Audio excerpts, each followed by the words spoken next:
thinking of rescue jobs that we've been brought in on, there's two different kinds we're brought in on. One is from the homeowner. The second is from contractors that didn't do it right the first time.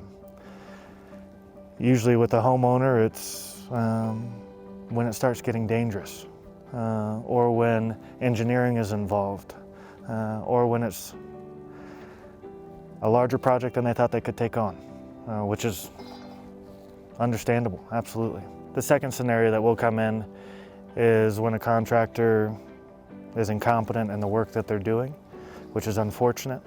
We'll come in and typically we'll take over the job and reevaluate what needs to get done. Also, the misconceptions that typically homeowners find out too late about what is the correct process to build a deck. And usually it's the misconception that permits aren't needed, that if you touch hand railing, a permit isn't needed. Anything structural has to be permitted.